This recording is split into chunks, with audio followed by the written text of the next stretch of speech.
Hello guys, welcome to the channel. इस video में हमारा कुछ नया टॉपिक स्टार्ट होने जा रहा है जो है कि सम टर्मिनोलॉजीज रिलेटेड टू लेबर। और यहाँ पे कौन सा टर्मिनोलॉजी डिस्कस करेंगे? लाई, फीटस का लाई, मतलब लाई ऑफ फीटस क्या होता है। तो ये ऑब्स्टेट्रिक्स का पार्ट है ये वाला वीडियो। और ऑब्स्टेट्रिक्स का वीडियोस ये सीरीज स्टार्ट करने जा रहे हैं। ऑब्स्टेट्रिक्स मतलब related to child birth, okay, that branch is that is related to child birth. Obstetrics and gynaecology का उसका वो ऑब्स्टेट्रिक्स पार्ट है। तो जो लाई जो होता है ये क्या होता है actually? The relationship between the longitudinal axis of the foetus and longitudinal axis of mother. मतलब लॉन्गिट्यूडिनल एक्सिस ऑफ मदर किसके हिसाब से देखा जाता है? देखो, लॉन्गिट्यूडिनल एक्सिस ऑफ मदर जो होता है वो डिपेंड करता है उनके स्पाइन के ऊपर, स्पाइन के डायरेक्शन के ऊपर। मदर के स्पाइन के डायरेक्शन के ऊपर उसका लॉन्गिट्यूडिनल एक्सिस मतलब वर्टिकली डाउनवर्ड्स होगा। देखो यहाँ पे देखो, ये कुछ फोटोज़ दिखा रहे हैं, मतलब ये कुछ डायग्राम। यहाँ पे क्या हो रहा है, ये है फीटस जिसका हेड एंड है ये नीचे, ये यहाँ पे है बटक, और ये पूरा का पूरा जो फीटस है ये अंदर किसके अंदर है? ये यूट्रस के अंदर है। ये है वेजाइना यहाँ पे मदर का, और मतलब ये इस तरफ होगा हेड एंड। मतलब इनका जो हमारा लॉन्गिट्यूडिनल एक्सिस होगा मदर का, वो लॉन्गिट्यूडिनल डाउनवर्ड होगा। अब यहाँ पे फीटस का देखो, फीटस का भी सेम है, हेड से एकदम बटक तक वो इसका डायरेक्शन होगा। तो इसका हेड से बटक तक अगर एक एक्सिस ड्रॉ करें तो फीटस का लॉन्गिट्यूडिनल एक्सिस क्या होता है? ये भी वर्टिकली डाउनवर्ड्स हो रहा है। यहाँ पे क्या हो रहा है? यहाँ पे वर्टिकली डाउनवर्ड्स दोनों के दोनों जो एक्सिस लॉन्गिट्यूडिनल एक्सिस है वो दोनों कोइंसाइड कर रहे हैं। यहाँ पे देखो लॉन्गिट्यूडिनल एक्सिस मदर का यहाँ पे वर्टिकली डाउनवर्ड, लेकिन फीटस का कुछ एंगल कर रहा है, एंगल हो रहा है थोड़ा। और इसमें देखो, इसमें यहाँ पे लॉन्गिट्यूडिनल तुम्हारा इस तरफ है, और ये वाला जो लॉन्गिट्यूडिनल एक्सिस ऑफ फीटस जो है वो देखो 90 डिग्री एंगल कर रहा है। यहाँ पे 90 डिग्री एंगल। ये तीनों के ना अलग अलग नाम दिया जाता है, ये तीनों का अलग अलग नाम दिया जाता है। क्या है वो? देखो, ये जो depending on the both the axis, तो प्रेजेंट मतलब जो कौन सा पोजीशन में फीटस है उसके ऊपर डिपेंड करके तीन ऐसे पोजीशन मतलब लाई मतलब ऐसे प्रेजेंट किया जाता है, क्लासीफाई किया जाता है। लाई को तीन कैटेगरी में डिवाइड किया जाता है। तो एक होता है लॉन्गिट्यूडिनल लाई, मतलब यहाँ पे जो दोनों two longitudinal axis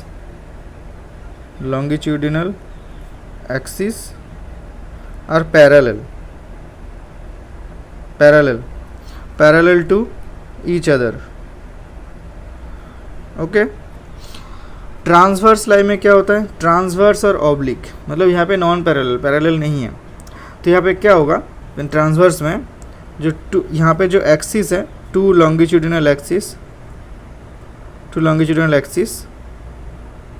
90 degree angle करेगा, 90 डिग्री एंगल करेगा।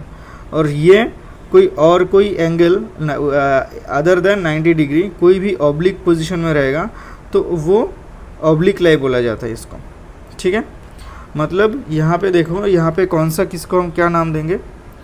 ये जो हमारा दोनों के दोनों लॉन्गिट्यूडिनल एक्सिस पैरेलल है यहाँ पे, तो ये लॉन्गिट्यूडिनल लाई है।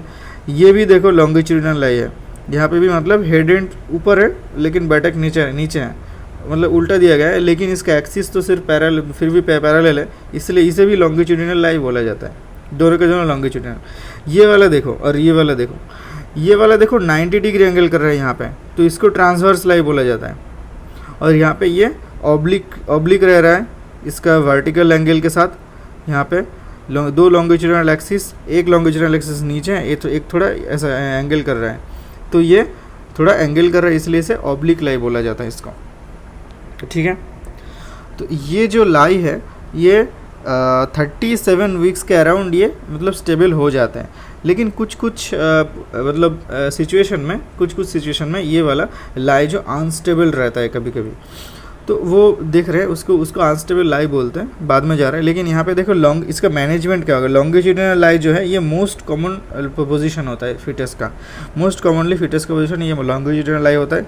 ट्रांसवर्स लाई जो है इसमें मतलब नॉर्मल डिलीवरी करें, normal vaginal delivery is not indicated, यहाँ पे इंडिकेशन इज सिजरियन सेक्शन यहाँ पे मैनेजमेंट करना है। ऑब्लिक लाई पे भी सिजरियन सेक्शन मतलब के थ्रू मैनेजमेंट करना है। तो यहाँ पे सबसे कॉमन प्रेजेंट लाई कौन सा है, वो है लॉन्गिट्यूडिनल लाई।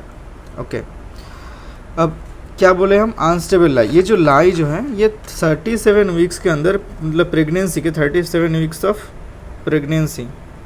प्रेगनेंसी कितने वीक का होता है, 40 वीक्स का होता है, ठीक है, 40 वीक्स का होता है। जहाँ पे जो टर्म प्रेगनेंसी होता है, टर्म प्रेगनेंसी शुरू होता है 37 वीक्स ऑनवर्ड्स, ठीक है, 37 वीक्स ऑनवर्ड्स जिसे टर्म प्रेगनेंसी बोला जाता है वहाँ पे।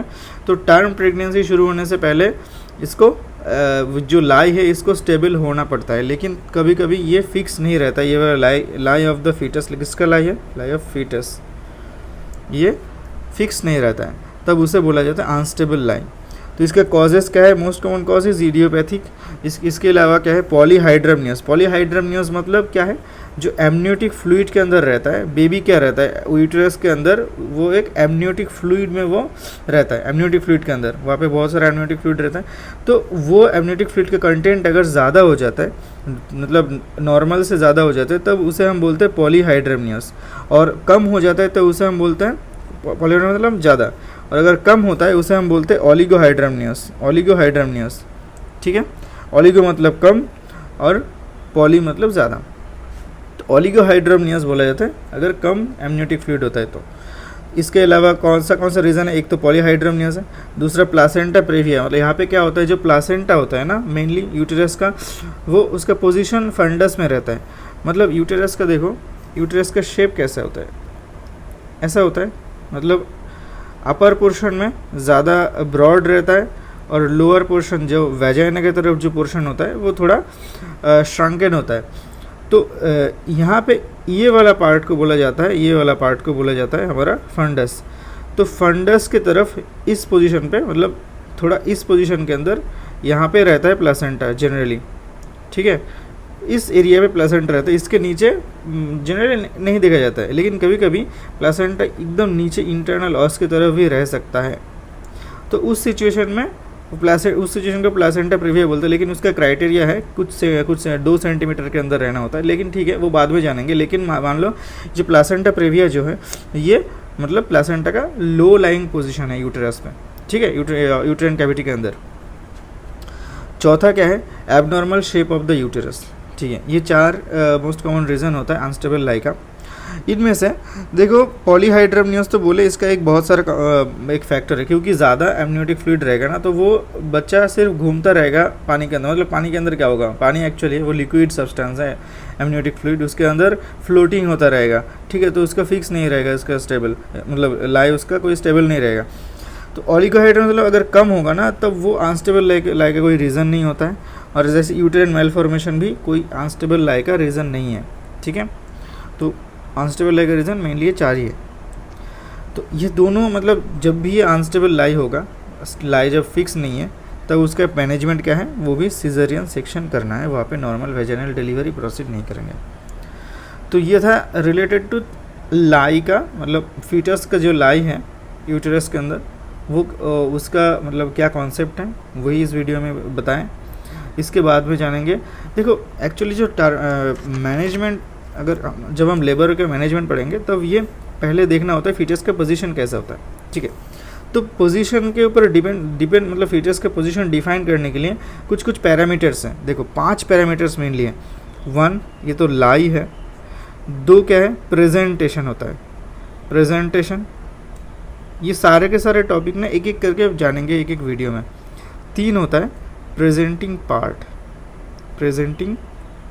पार्ट। चौथा होता है एटीट्यूड ऑफ द फीटस,